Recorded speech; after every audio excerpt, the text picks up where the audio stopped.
Clarification మీకు అన్ని ఇప్పుడు నేను రాజీనామా చేసిన నుంచి అన్ని పార్టీలు వచ్చిపోతున్నాయి.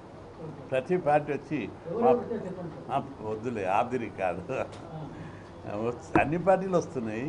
వచ్చి మాకు మీరు మద్దతు ఇవ్వాలి, మా పార్టీలోకి రండి, మీకు ఉన్నతమైన స్థానం కల్పిస్తామని అడుగుతున్నారు. అయితే నేను సింపుల్గా బీసీ ఉద్యమాన్ని బలోపేతం చేయాలి. నా ముందున్న టార్గెట్ చట్టసభల్లో అసెంబ్లీ పార్లమెంట్ ఎన్నికల్లో బీసీలకు 50% రిజర్వేషన్లు సాధించడము నా జీవిత ధ్యేయం. అది సాధించడానికి ఎంతకైనా తెగించి పోరాడతా, ఏమైనా చేస్తా అని చెప్పడం జరిగింది. తర్వాత మేము మాట్లాడతామని వెళ్ళిపోయారు.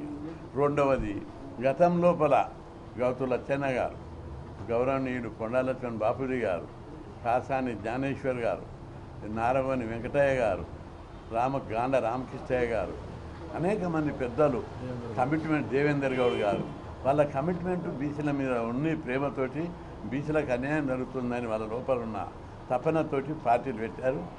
కానీ అది సక్సెస్ కాకపోవడానికి వేరియస్ రీజన్ ఉంది.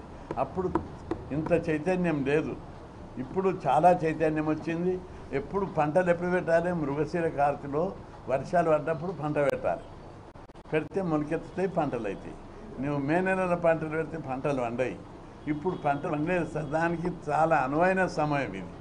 అందుకే బీసీలందరూ ఎక్కడ మీటింగ్ పెట్టినా, అన్న నువ్వు హాస్టళ్ళ గురించి, స్కాలర్షిప్ల గురించి, ఫీజు రియంబర్స్మెంట్ గురించి, ఉద్యోగాల గురించి కాదు పోరాడేది, రాజ్యాధికారం కోసం పోరాటం చేయమని పబ్లిక్ నుంచి వస్తుంది ఆ సౌండ్. ఇప్పుడు ప్రతి గ్రామంలో డబ్బు కొనుగోలు శక్తి పెరిగింది, డబ్బు ఆర్థిక శక్తి పొందుకున్నాయి, భూముల ధరలు పెరిగినాయి. ప్రతి గ్రామంలో పేదరికం. 50 ఏళ్ళ కింద నేను చదివేటప్పుడు హాస్టల్ సీట్ దొరికితే చదవని పరిస్థితి, స్కాలర్షిప్ వస్తే తప్ప చదవనటువంటి పరిస్థితి. అటువంటి పరిస్థితి నుంచి ఈరోజు స్కాలర్షిప్ రాకున్నా, హాస్టల్ సీట్ లేకున్నా, గురుకులాలు లేకున్నా 50% కంటే ఎక్కువ మంది చదువుకునే ఆర్థిక స్తోమత పెరిగింది. కాబట్టి ఇప్పుడు ఆర్థిక స్తోమత పెరిగింది. అధికారం కోసం బీసీలలో కొంత ఇప్పటికీ పేదవాళ్ళు అన్ని కులాలలో ఉన్నారు.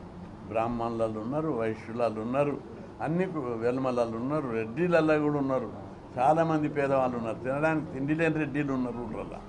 కానీ